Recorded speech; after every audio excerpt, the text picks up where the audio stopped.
I request you to kindly take your seats on the stage. Let's welcome them with a round of applause, everyone. Mr. Sujan R. Chinoy is the Director General of the Manohar Parrikar Institute for Defense Studies and Analyses, New Delhi. A career diplomat from 1981 to 2018, he held several important diplomatic assignments, including as an ambassador to Japan, is an expert on China, East Asia, and politico-military and security issues, and has also been part of a deputation to the National Security Council Secretariat. Mr. Chinoy was also the chair of the Think 20 engagement group for India's G20 presidency, and he regularly contributes to newspapers and journals besides lecturing in India and overseas. We welcome you, sir. Mr. Pankaj Saran is a former diplomat with 40 years of experience in foreign, strategic, and national security affairs. He has served in key positions within the Government of India in the PMO, the National Security Council Secretariat, Ministry of External Affairs, and in Indian missions in Moscow, Dhaka, Washington DC, Cairo, and Geneva. A warm welcome to you, sir. Shishir Priyadarshi ji is presently working as President, Global Relations, Adani Group. He has also worked as Director, World Trade Organization, and was the first Indian civil servant to have held this post. He also has a long experience in assisting governments in Africa and Asia in their economic and fiscal policy formulation, infrastructure planning, development, and execution, in obtaining financial assistance with very well-established research and treating credentials, borne out by a large number of publications in international journals and through teaching assignments in many universities. We're delighted to have you with us, sir. I now hand over the session to the moderator. Thank you, gentlemen. Well, good morning, everyone. Thank you very much to the Bhopal Literary Festival for inviting me, and I have great pleasure in introducing Ambassador Sujan Chinoy and Mr. Shishir Priyadarshi. We could not have had a better panel. Because we have only limited time, I am going to allow them to do most of the speaking. Just a one sentence introduction to the author.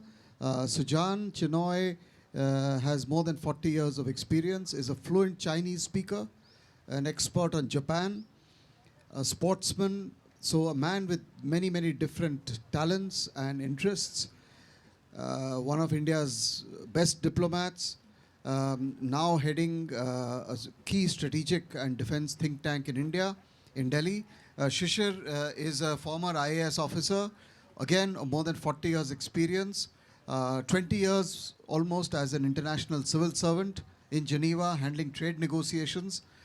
So an exceptionally gifted panel today before us.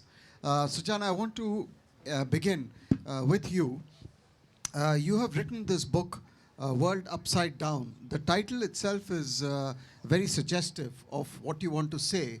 And when I was going through the book, I saw you had divided it into 4 sections. Reordering the strategic landscape, quadrilateral sphere, Chinese checkers, and navigating India's neighborhood.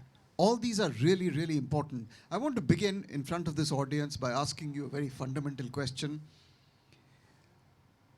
What is the implication or the impact of all of this on the common man's life, on the life of a normal, average Indian citizen? Thank you very much. It's very nice of you, Ambassador Saran, to have said those words about me. I'm very happy to be here at the Bhopal Literature and Art Festival for the first time. And let me begin by saying that the strategic landscape today is literally imploding. In many ways, globalization has led to a global village. But more than that, great power rivalry, especially during the Cold War, had always ensured that others beyond our national borders also had an interest in what happened in our countries and often wielded a great deal of influence. In this, of course, there are many countries like India that seek a certain degree of strategic autonomy. But the nature of challenges that we face today in a globalized world in which while globalization is being challenged, it's also a genie that cannot be put back into the bottle. We obviously have to contend with transnational issues. These challenges are numerous. We've seen it in the last few years, the pandemics.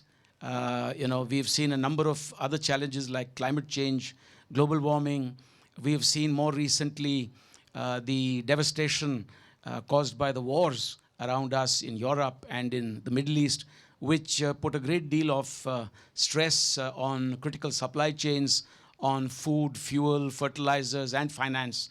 So there is a great deal of distress today in the world, which is shared. We cannot imagine that we are inured from these challenges. And therefore, I would say that when we speak of reordering the strategic landscape, we have to keep in mind that global orders are neither dismantled nor recast quite easily. It usually took in history wars, cataclysmic events, great economic downturns to occasion that. So this kind of a change, to start with, I would say, does not come about very easily. It does not happen because of the milk of human kindness or words that are said in salons like ours. It normally comes with a degree of distress, often bordering on conflict and confrontation. So we are today in the third decade of the 21st century, and I'm reminded of what happened exactly 100 years ago.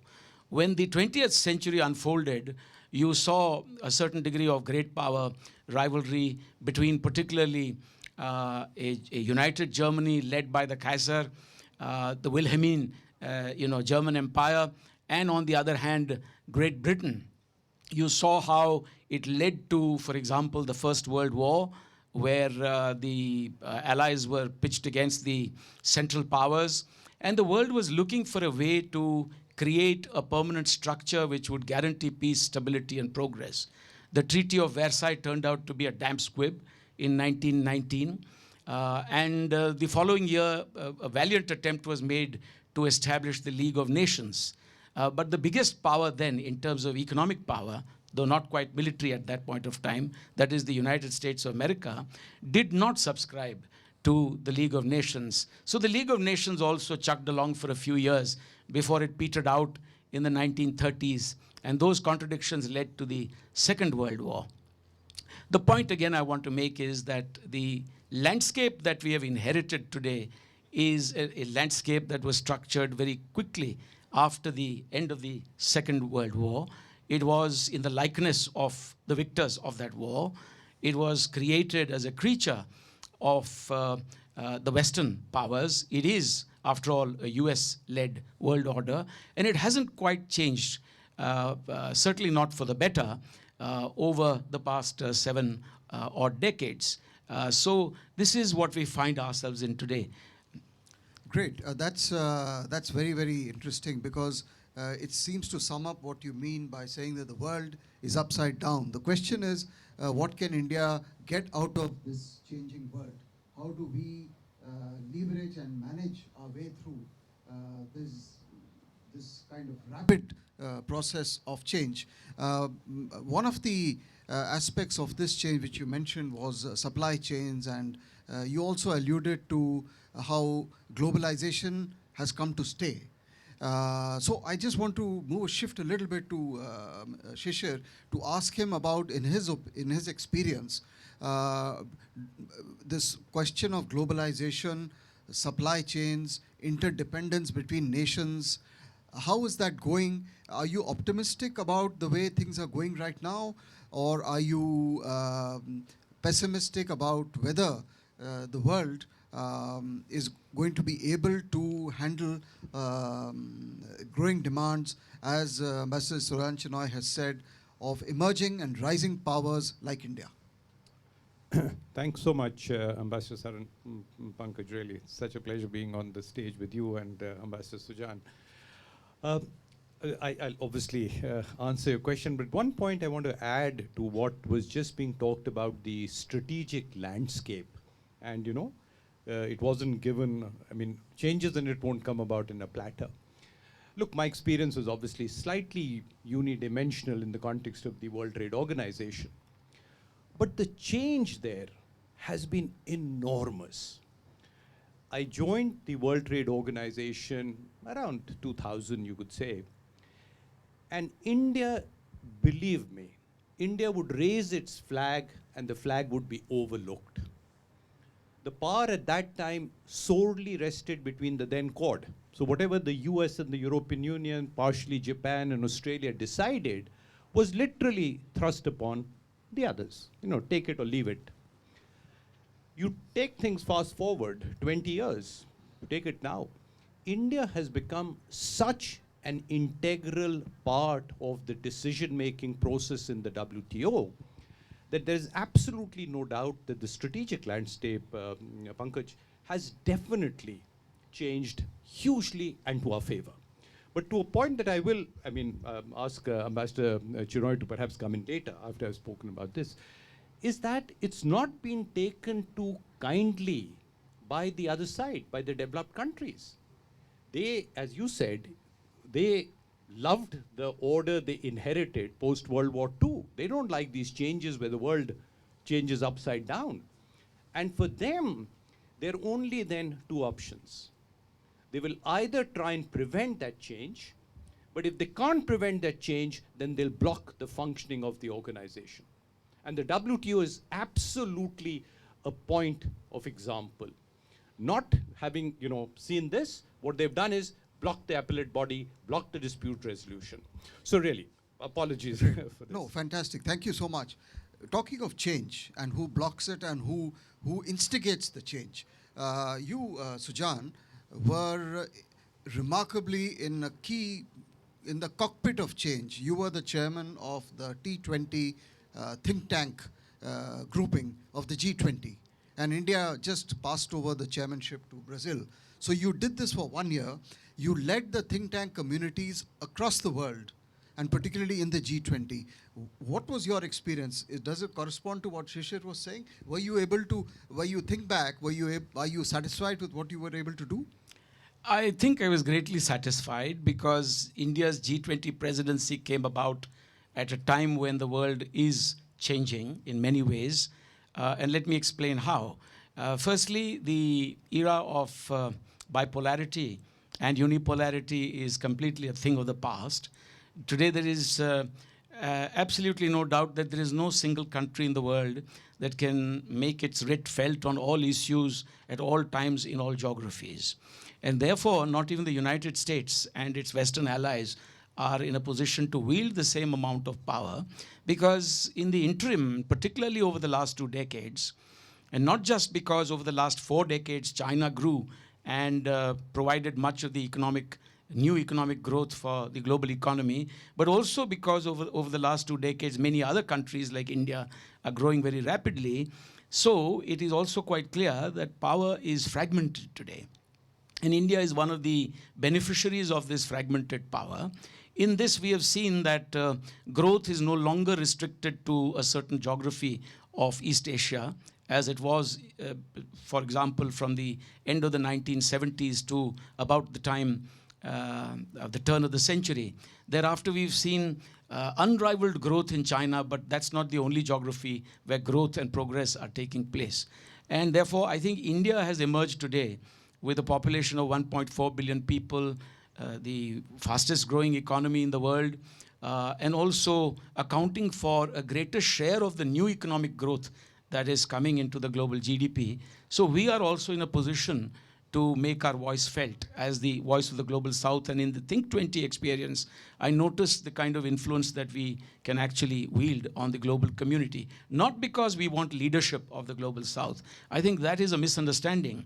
I think what India has sought to do is to reset the priorities of the global community through the G20 to ensure that focus is brought back onto growth, development, and other critical issues like climate change and finance for just and equitable green transitions. So the developmental agenda, the UN's 2030 agenda, has been brought back onto the front burner by India. And this has been made possible because India is a credible voice, an increasingly credible voice of the global south, not necessarily seeking to usurp leadership as others have sought to do in the context of, may I put it quite plainly, the group of G7, 7 plus China.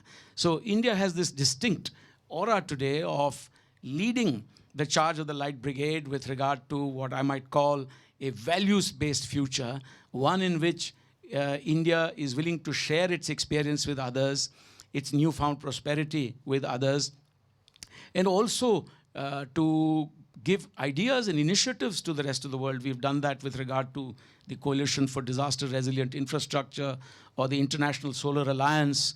We have shown the way forward even for infrastructure for resilient island nations, states that are affected by global warming and sea level rising, etc.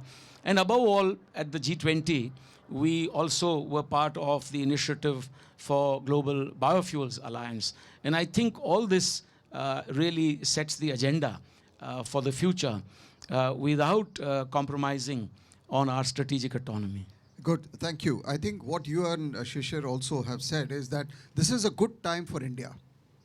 When you go and sit in international platforms, organizations, you distinctly see a big change in how India is perceived by the rest of the world. Now, you talked about existing powers blocking the rise of India. I want to lead you straight. Could I comment on that? Yes. I want to lead you straight to something which is close to your heart, which is China. And tell us more about, from your decades of experience with China, is China happy with India's rise, to put it bluntly? Will they block it? Will they be indifferent to it? Will they support it? Will they sabotage it? Do they see India as a growing threat or a growing opportunity? And how do we handle China? So basically, there are two questions. From the right flank, the unanswered question was, how does the world, particularly the West, perceive India's rise, especially because we now have a more credible voice in those global fora. And your question is more pertinently with regard to the behemoth in the region, that's China, and how does China look at India's rise? So let me answer the first one. So we have to be very clear that India is not a revisionist power. India has never challenged the existing global order. We have sought, after recognizing that it is essentially a Western-crafted, Western-created, and Western-led world order, we have sought genuine reforms. We have asked for a greater voice for India and many others. For example, in the United Nations Security Council, there's been no change at all since it was set up in 1945, with the victors taking the spoils and placing themselves as permanent members with veto powers. Only once in 1965, after 4 years of deliberations, the ECOSOC expanded the UN Security Council, but only in the non-permanent category from 6 to 10. And there's been no change since 1965.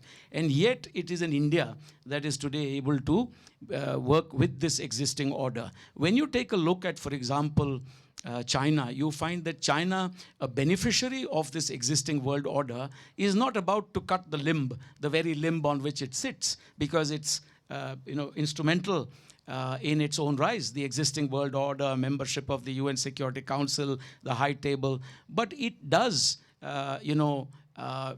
protest and reject the notion that this existing global order was cast by Western powers, particularly by the United States. So it has a degree of revisionism there. It wants to keep the global order going, but also wants to ensure that it is more in its own likeness today, that China can set the agenda. And it is also creating parallel institutions like the AIIB or the New Development Bank or the BRICS, by the way, in both of which India has also supported China. But when you come to Russia, you find that it is fundamentally seen as a revisionist power by the West, that it is seen as challenging the existing order, which has not given it much satisfaction, and it has not got the capacities of China to create any parallel structures. When it comes to China, I think, just as China's rise was ineluctable, it was inevitable because of the policies set in place. It was ineluctable because the West was looking for labor cost arbitrage, looking for new growth. And once China opened up its economy, that was the terrain on which the global economies sort of planted their new investments. So also it is inevitable that India will rise. There is very little that China can do to prevent India's rise, particularly because the world today is looking at de-risking their own economies vis-a-vis China. This great interdependence that's been created between many Western countries and large countries like Japan and the Chinese economy, as also Australia for that matter, United States too, has limited the spectrum of strategic choices for everybody. And so this principle of linkage is there, which Kissinger has also written about in his book when he wrote about relations between the United States and Russia. The Russians were looking for technology from the US at the height of the Cold War without wanting any linkage with the strategic aspects. And the United States was not ready to do that. So today, the Chinese are also not ready to talk on other things without linking, for example, gallium with their testy relations with Japan on semiconductors, etc. So there is an issue here with regard to India, that our own dependence on China for certain supply chains, whether it was PPEs during the pandemic or more recently, we have seen that this kind of dependence continues, notwithstanding our emphasis on Atmanirbhar Bharat. That is, to my mind, a slightly negative point. So it's not easy for us to cut loose, cut the ropes and row our canoe away from the Chinese economy. That's not possible for anyone. Not for the US, not for India, not for Australia, not for Japan. But in trying to reduce our over-dependence on China, we are actually increasing the chances that the Chinese cannot interfere with India's rise, as they have attempted to do elsewhere. Thank you. Thank you, Sujan. Shishir, again, it seems that everything boils down to economy, bread, butter, trade, etc. Your comments on what Ambassador Chinoy has said, and anything else you would like to comment on? Thanks again, Pankaj. Look, Ambassador Chinoy's experience shows in what he says. It's amazing. It's absolutely right. But there is always, everything's got to be seen from two perspectives, naturally. What we deem as, merely a reform, the other side positively sees it as a revision. There is, it's reform for us is revision for them. Or a threat. Or a threat. So, as long as we, I think, are open to this, that what we are trying to reform will be obstructed, that's absolutely fine, that's natural. And I'm sure in our own way, we might even be doing it where we are probably, on the better side of the coin. But it's a very, very valid point, and I think that stays. But Pankaj, what you're saying is, everything genuinely is economic driven. Foreign relations in particular. And you know this better than I do, that I think about maybe a dozen of the most important countries actually now have their, or have had foreign relations and foreign trade being dealt with in the same ambit. And it makes complete sense, irrespective of my 20-year-old background or whatever. But the fact is, yes, it should be done. And there the key word, I think, is whether it's China, whether it's the United States, or whether as we plan for the future, we have to create dependency. You're powerful if someone else is dependent on you, no matter what it be. But dependency will really be the key to power. And economic dependency, even greater power. Excellent. So,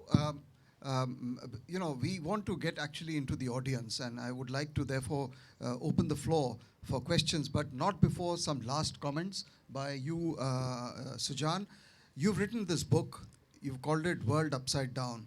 There is a young audience out here. We are not in Delhi. We are in Bhopal.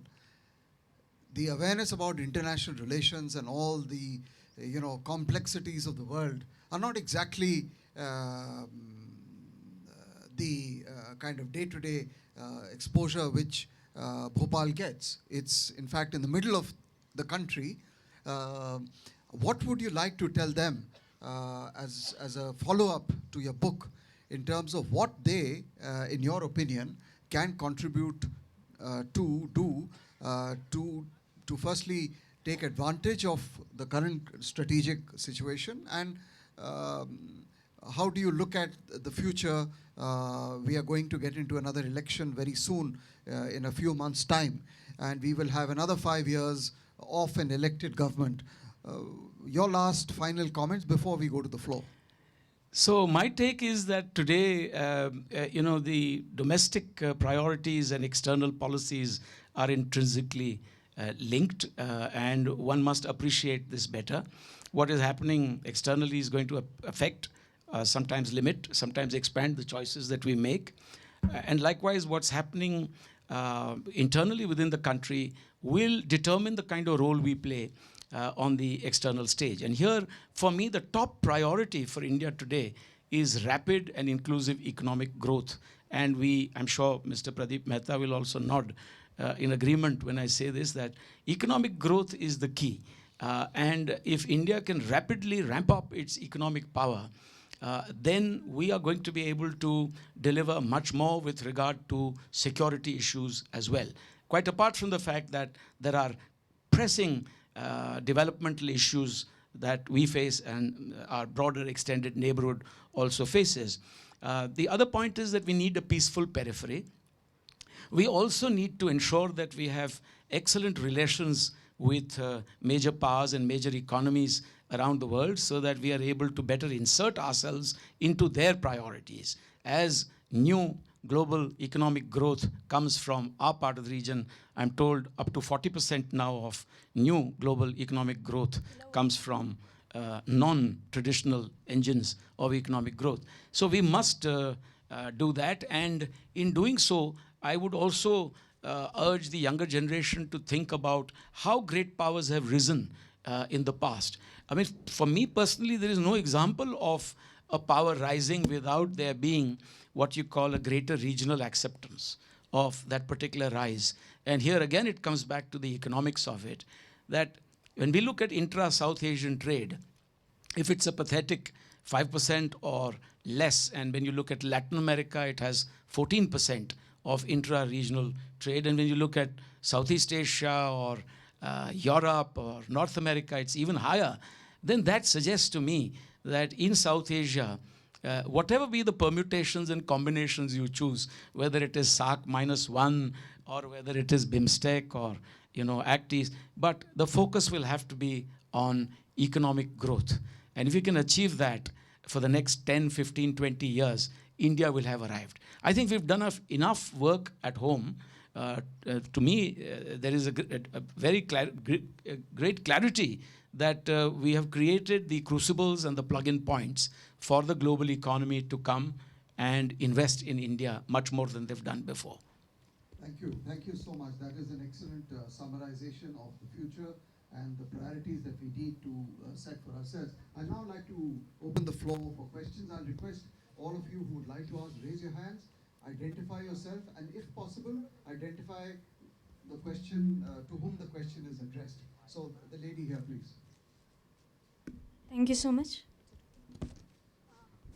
My question is that myself Vidhi Singh. तो मेरा प्रश्न I'm a freelance journalist. Okay. तो मेरा प्रश्न ये है कि अगर हम वर्तमान परिस्थितियों को देखें तो जो थर्ड वर्ल्ड वॉर का प्लॉट है तो वो कहीं ना कहीं एशिया में दिखता है. तो जितने भी कॉन्फ्लिक्ट्स हो रहे हैं हम हर किसी को कोट नहीं करेंगे. तो इस सिचुएशन में इंडिया की सिचुएशन क्या होगी, how India will deal with it. And the second question is in context of China that few days ago a meeting held in China with Bhutan, and they are Maldives, I think. no Bhutan, जहाँ वो बात कर रहे हैं कि exchange of villages, क्योंकि China solve करना चाहता है अपने डिस्प्यूट बॉर्डर डिस्प्यूट को, और उसमें डोकलाम का नाम भी शामिल है. तो इस सिचुएशन को इंडिया कैसे हैंडल करेगा, क्योंकि डोकलाम एक बहुत बड़ा विवाद रहा है इंडिया और चाइना के बीच में. थैंक यू, बहुत बढ़िया सवाल है. सुजान? तो पहले तो मैं आपसे ये कहूँगा कि मैं आपसे पूरा सहमत नहीं हूँ कि अगर विश्व युद्ध होगा, भगवान ना करे कि विश्व युद्ध हो कहीं, मगर वो विश्व युद्ध हमारी ज्योग्राफी में होगा, इससे मैं सहमत नहीं हूँ. कि विश्व युद्ध की जो परिभाषा है, व्याख्या है, वो सजेस्ट करता है कि वो विश्व के तौर पे होता है. तो हमें इसमें ज़्यादा चिंतित होने की ज़रूरत नहीं है. तो अगर जब होगा, ना हो तो अच्छा है, मगर अगर हुआ तो ऐसी कोई ज्योग्राफी नहीं है कि जो बाकी रहेगी.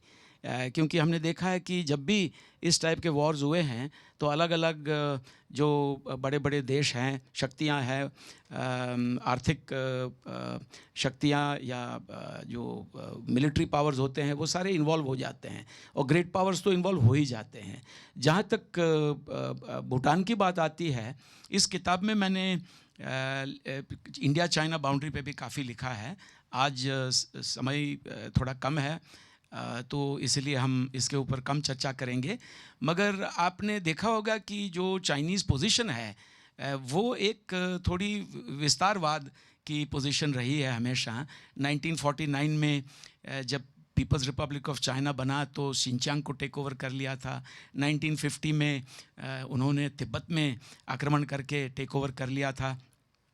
तो एक जो बफर जोन था हमारा और चीन के बीच में, हम सिविलाइजेशनल नेबर्स थे, हम geographical neighbours with a common boundary नहीं थे। ये जो बफर्स है वो ओवरनाइट हमारे पे और उनके पे भी एक नया प्रेशर आया कि एक नेशनल आइडेंटिटी क्रिएट करनी है कि इंडिया क्या है, चाइना क्या है, और नेशनल बाउंड्रीज़ के बगैर ये हो नहीं सकता है। तो ये तनाव जो है वो काफ़ी पुराना है और उसमें चाइना की जो यूनिलैटरल डेफिनेशन है बाउंड्री की या लाइन ऑफ एक्चुअल कंट्रोल की, वो सिर्फ भारत तक सीमित नहीं है, वो भूटान को भी प्रभाव करती है। और भूटान में आपने देखा होगी कि नॉर्दर्न भूटान में एक पासारलोंग और जाखारलोंग करके दो एरियाज़ है। यहाँ पर चाइना ने अपनी विलेजेस बनाना शुरू कर दिया है, एक्सपेंशन, टेरिटोरियल क्लेम्स बढ़ा दिए हैं, और वो कुछ स्वॉप की भी बात कर रहे हैं कि अगर डोकलाम प्लेटो जो है, झांपेरी रेंज के बारे में थोड़ा अगर भूटान कंसेशन दे दें चाइना को, तो नॉर्दर्न भूटान में चाइना भी उनको कुछ रिलैक्सेशन दे सकता है। उन्होंने एक नया क्लेम डाला है ईस्टर्न भूटान में, जो साख्तेंग सेंचुरी है, जो पहले कभी उन्होंने क्लेम नहीं की थी, जो कि हमारा तवांग सेक्टर को जोग्राफिकली मिलता है। तो भूटान के ऊपर भी काफ़ी इन्होंने पहले से क्लेम्स डाली हुई है। डोकलाम का आपने नाम लिया, डोकलाम जो है वो एक द्विपक्षीय विवाद नहीं है हमारे और चीन के बीच में। डोकलाम जो है एसेंशियली चाइना और भूटान के बीच में एक विवाद है, मगर हमारे जो रिश्ते हैं भूटान के साथ वो गहरे हैं और हमारा एक कमिटमेंट भी है भूटान की सिक्योरिटी के लिए, पुरानी कमिटमेंट है। तो इसीलिए हमने उसमें हमारा भी एक रोल अदा किया था, क्योंकि अगर डोकलाम में चाइना झांपेरी रिज पे चढ़ जाता है तो हमारी जो चिकन्स नेक है उसके ऊपर भी काफ़ी स्ट्रेस आएगा।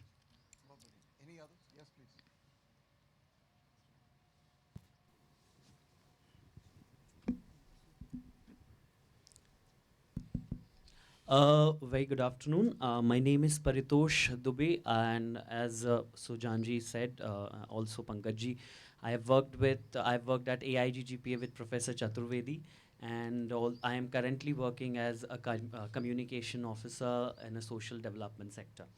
My question is, as Shishir ji said that independence बढ़ाना बहुत ज़रूरी है. So do you not think that in this way we are drifting away from multilateralism, that in a way that we have always been promoting or voicing up for multilateralism? और दूसरा सवाल मेरा ma'am ने जो पूछा था उसके ऊपर है कि आज हम देखते हैं that we have wars going on in Russia, Yemen, and then we have Taiwan and China, Afghanistan, which is Taliban rule. All of this is going on, and in the times that are coming, the countries have been fairly ignorant, or perhaps say they have been taking the turmoil of being in an ignorant position. So how long would this last? At this some point, we know that China has this policy of first, जब तक हम पे कोई हमला नहीं करेगा, हम नहीं करेंगे. Anything, kabhi bhi it can happen, and we are just quite close to it. We have many Yeah, more. yeah. Sujan and then Shishir. Why don't you have the first go? Okay. Thanks. Thank you for your question. देखो, your question presupposes कि अगर economic independency या economic growth होनी है तो it will be at the cost of multilateralism. again, not necessarily true, but फिर भी multilateralism और regionalism बहुत सालों से, जब WTO बना भी था या और भी bodies बनी थी, तो एक उद्देश्य था कि both should exist side by side. Unfortunately, it didn't happen because you saw a complete mushrooming of regionalism through very large number of regional trading arrangements, customs unions, free trade agreements, which were, instead of strengthening the multilateral system, were weakening it. India उस प्रारंभिक दिनों में बहुत strong supporter multilateralism का था. But then it saw these things happening that, globally people were moving towards regionalism. And if regionalism is to give you quicker results, because WTO may, because of its consensus-based decision making, decisions were getting delayed. So there is absolutely no reason. But my final line to you would be that both can and actually should exist together and simultaneously. Thank you. On the wars issue, you see this. Also on the multilateralism part, suffice it to say that multilateralism is greatly weakened today. And if you do a quick scan, you see that the United Nations Security Council, which is primarily responsible for peace, security, human rights, and development in general, is not fulfilling its mandate because of major power contestation and the fact that they veto each other out every time they try to achieve some kind of a consensus. But when you look at the other issue, you realize that there is a great deal of impact today that geopolitics is having on geoeconomics. Therefore, when you take a quick look at, for example, the multilateral institutions like the World Bank and the IMF, or for that matter, the WTO as a framework for negotiations and dispute settlement, you find that the political agenda has already crept into them. Mind you, the World Bank and the IMF has also, they have not seen any great reforms. There are many better people, better informed people here in the audience. But let me tell you, for example, if you take a look at the World Bank, if it's got, say, lending capacity of $1 trillion, nearly $450 billion of that is really, lending completely controlled by the developed countries of the West. And the rest is also subject to what you call new arrangements to borrow and bilateral borrowing arrangements, etc. At the end of the day, the developing countries don't have much of a say there. There was some rudimentary reforms after the global financial and economic crisis to changing the nature of SDRs, etc., and the voting rights. But these are cosmetic changes. So you need major change there. In the WTO, it's a no-brainer. If the world's largest economy, that is the United States of America, today accounting for 24% of the global GDP at 24 trillion, still very much in the forefront. If under Trump, if it is determined to emaciate the WTO by not allowing the dispute settlement mechanism to work, not filling in the vacant slots there, then how, for me, it's another example of the League of Nations. If the US is not committed to the League of Nations, it was bound to fall by the wayside. Similarly, the WTO. So you need a holistic change today in mentality also. And I think the dream team that came up during last year was the G20. It had all the constituent elements. The P5 are there. You have, for example, the BRICS there, before expansion. You have IDSA there. You have the Quad there. And yet the priority is supposed to be on developmental issues. If you can get something done through that, you will have achieved a great deal. I think we just move. Yes, please. I'll come to you after. Yeah. This book, like World Upside Down, is it responsible for India's skyfall? Please introduce yourself. I'm Colonel Tomar. I'm a criminologist. And this book on this World Upside Down, is it responsible for India's skyfall? Like you said, that common man, our soldiers are getting killed in Kashmir. And is it responsible for our debt economy? And my second question is that this world upside down, can it lead to a war with China? And can it take us away from Russia? Okay, so that's many questions. So we're running out of time. There are many others. So, but please, something Briefly, brief. the world upside down, as in not my book, but the existence of a world in disorder, a world in flux, a rapidly changing world that's unstable, full of uncertainty. No, it's not responsible for killing our soldiers. When people, the Indian bravehearts die on the icy rocks of Galwan, that's because of Chinese unilateralism and Chinese abandonment of the protocols and agreements that we have signed. It's because of Chinese militarization of their foreign policy. And on the other flank, if soldiers die, it's because of cross-border terrorism emanating from the fountainhead of terrorism that lies in Pakistan. So certainly not, But can it lead to an unstable world? Can it lead to war at the global level? Yes, I think it can. The problem is that global wars cannot be fought without global alliances. And unless you have alliances of the type that you saw during the First World War and the Second World War, you cannot fight a global war. You can have war between certain states. I personally do not subscribe to the view that these alliance partnerships in the purest military sense are already in place, not even with regard to Ukraine. I mean, it's still not a case where NATO has entered the war even after 2 years. So the Quad is not a military alliance either. And China doesn't have a military alliance of sorts with Russia, but Pankaj may correct me, he's served in Moscow also. So no, we are not heading into World War III in my view. Yes, please. The gentleman in the front. Good afternoon, sir. I'm Ajit. No. 1 sec. Just the gentleman in the front, in the third row. So we try to do another 3-4 questions, and if you can just speed it up. I'm Pradeep Mehta. We have time? Okay.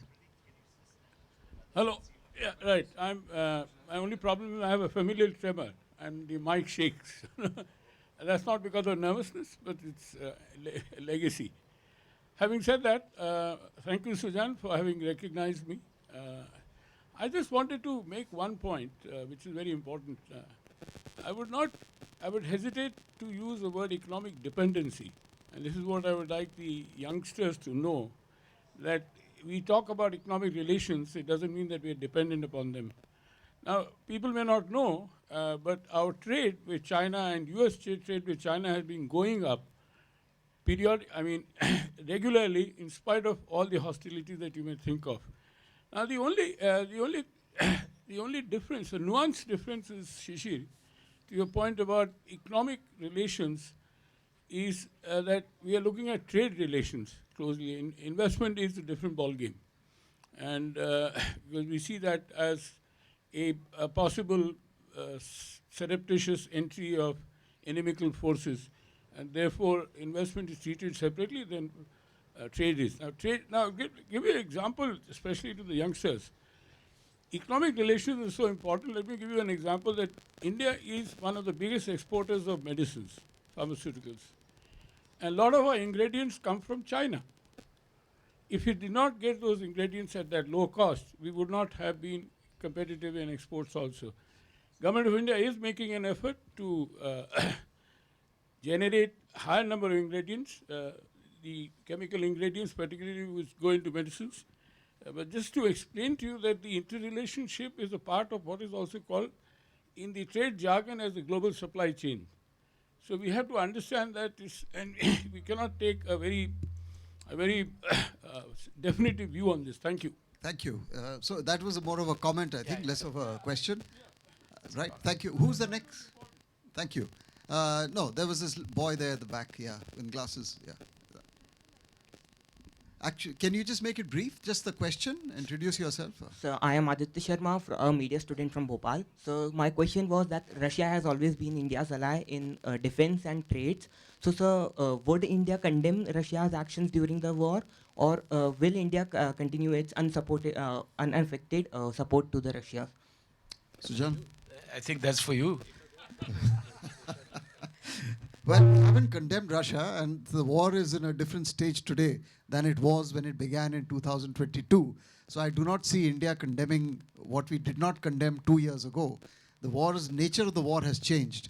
And there are many reasons why we have taken the kind of position we have done, including what you have said about our relationship. Yes, yeah, come on.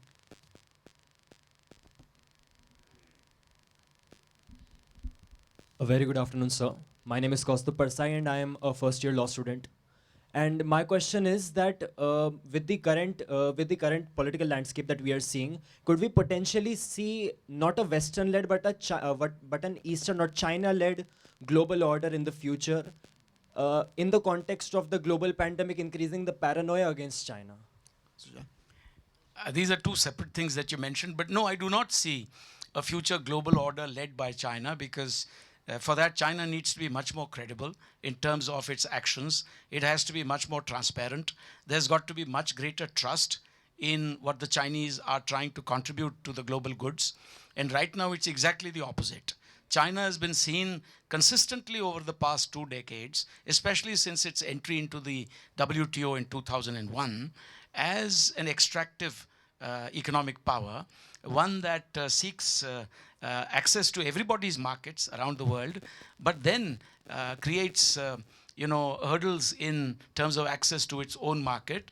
China is also seen to be a country that has tried to securitize its economic power, its new found economic power, and this is best seen through, for example, large schemes like the Belt and Road Initiative, etc.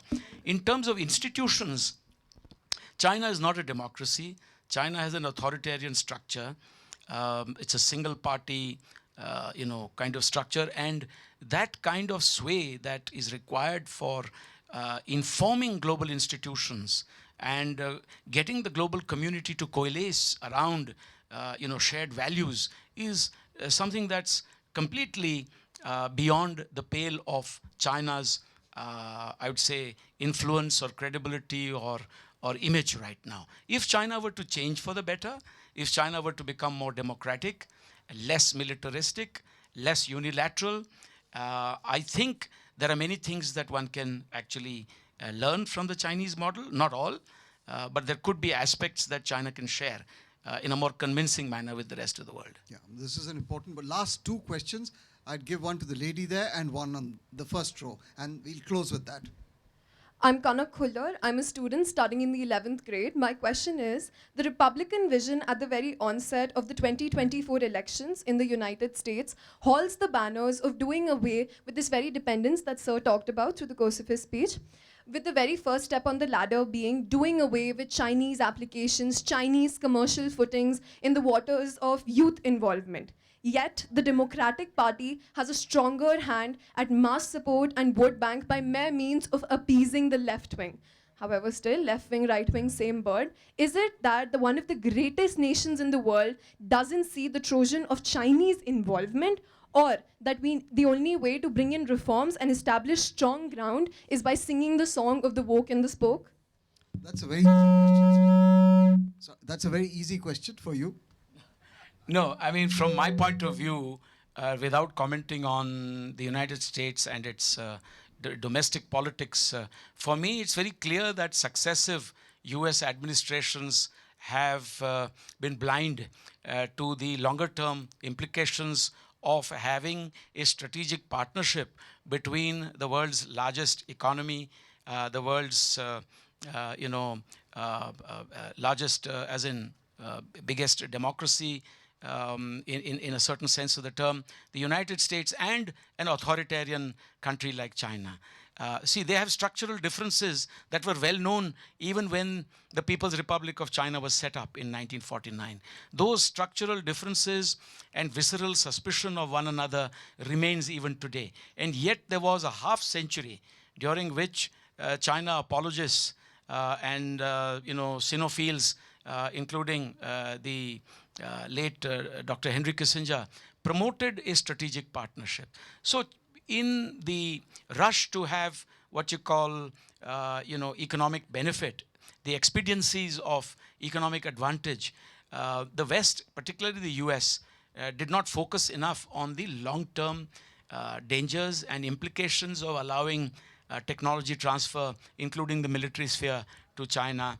The kind of economic growth that's been taking place in China is essentially because of the actions of the West. So I think this kind of relationship today is now fundamentally at odds. That era of half century of cooperation is also behind us. Because of the economic interdependencies, as I said earlier, it's not easy to decouple. It's not easy to even de-risk. You have to be very selective with where exactly you want to de-risk. And I think trade doesn't lend itself to much of decoupling and de-risking, for it's not done out of the Pentagon, nor out of the State Department or South Bloc. But in technology, it is possible to de-risk much more, because technology often is in the quasi security sphere, and much more subject to government norms, regulations, sanctions, which is what the US is doing in order to, in a way, erode the very ecosystem in which China facilitated its rise by linking up with the West. Thank you. Thank you, Sujan. The gentleman here, please. The last question. Yeah, thank you very much. My name is Ganesh Natarajan, chairman of Honeywell, but more important, follower of Raghav Chandra. The question to you, sir, it's a corollary based on your comment on South Asian trade. And I mean, if you look at it, China has kind of dominated Pakistan, now Bhutan, of course, Sri Lanka, and willy-nilly, I think we've got Maldives jumping into the arms of China. So like US has done with Latin America, I mean, Miami is almost the veritable capital of Latin America. Is there something you believe that India can do to be the statesman-like leader of the South Asia as you're going forward? So most Monroe doctrines fail, in my view, eventually. And I don't think India should be looking for a Monroe doctrine like the United States had with regard to its own rise and subsequently sanitizing an entire region with a Monroe doctrine. I should say that China today is trying to practice a Monroe doctrine of its own, especially on its periphery, where it wants to limit the extent of US presence and power and influence. In doing so, it loses sight of the fact that the United States and many Western powers are actually stakeholders in this region. This region will be unrecognizable without these stakeholders. So I don't think India should be looking for a Monroe doctrine. I think it is also senseless for India to go toe-to-toe or have a cage fight with China. It's a much bigger economy. It's 6 times the size of India. What India should do is to develop its own unique advantages with regard to certain models of development. For example, our unified payments interface, the digital public infrastructure that we have created, the kind of reputation that we have with regard to the pharma sector as a Vishwa Vaidya, for example.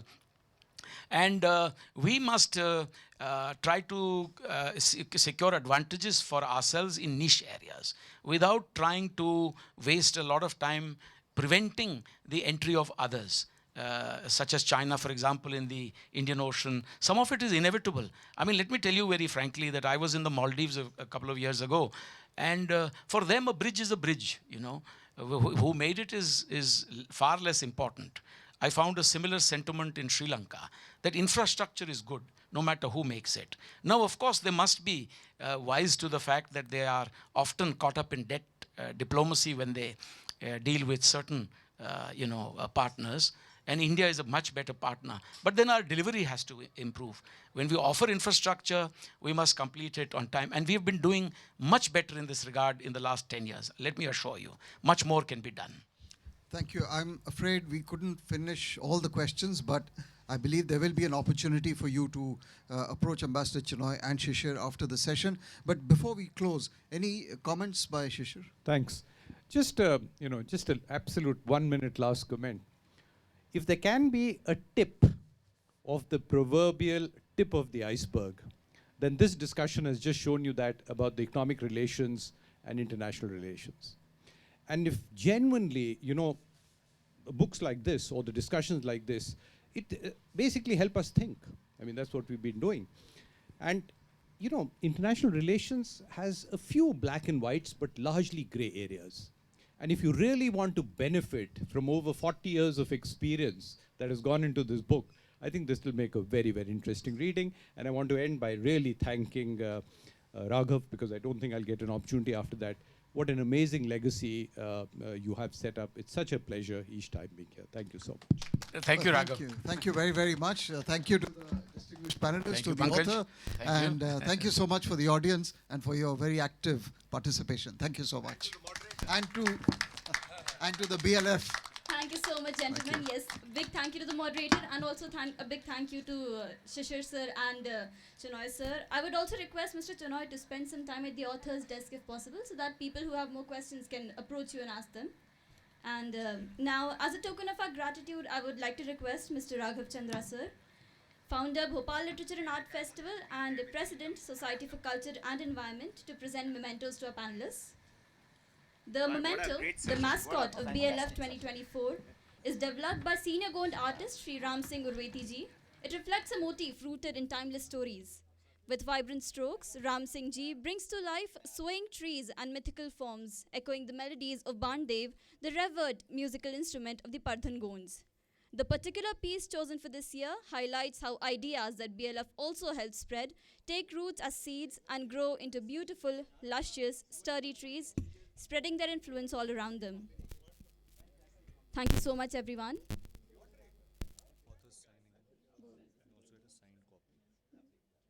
If anyone wants a signed copy of the book, they can find Mr. Chinoy at the author's signing desk. For the audience, though, we have one simple question, and we can have a copy of the book of The Little Sufi Stories, if someone's interested.